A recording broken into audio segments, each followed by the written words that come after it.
सहनशीलता। वर्णमाला में 100 वर्ण ही एक ऐसा है जिसके 3 रूप हैं, श, स और स, अर्थात सह, सह, सह। बचपन में ही हमें वर्णमाला के भीतर से सहने की शिक्षा दी जाती है। सभी के लिए सहनशीलता अत्यंत महत्वपूर्ण गुण है। लोहार के यहाँ जो निहाई होती है, उस पर कितने जोरों से हथौड़े की चोट पर चोट पड़ती जाती है, फिर भी निहाई तनिक भी विचलित नहीं होती। इससे मनुष्य को धैर्य और सहनशीलता सीखनी चाहिए। वाणी का संयम। अपने भावों और भावनाओं को, अपने श्रद्धा विश्वास को अपने ही में रखो। उनके बारे में सबको बताते मत फिरो, नहीं तो भारी हानि होती है। साधन भजन जितना अधिक गुप्त रूप से किया जा सके उतना ही अच्छा है। नम्रता तथा स्वाभिमान। स्वयं को ज़्यादा चतुर समझना उचित नहीं। कौवा खुद को कितना चालाक समझता है, वो कभी फंदे में नहीं फंसता।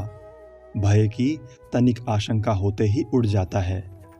कितनी चतुराई के साथ वो खाने की चीज़ें उड़ा ले जाता है, पर इतना होते हुए भी वो विष्ठा खाकर मरता है।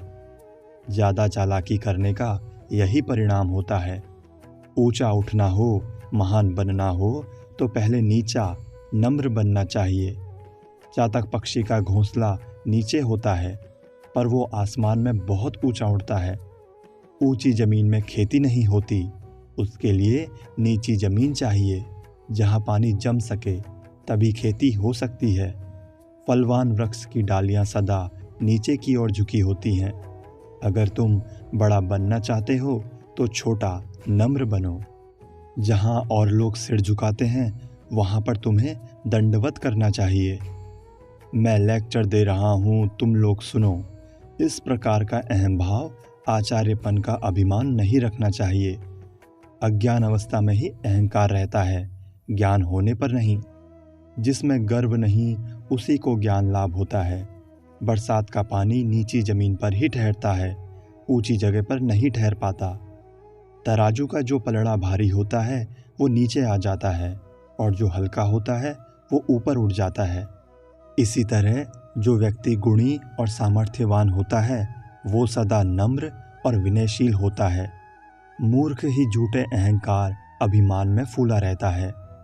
तूफान में उड़ने वाली जूठी पत्तल की तरह निरअहंकार और नम्र बनो।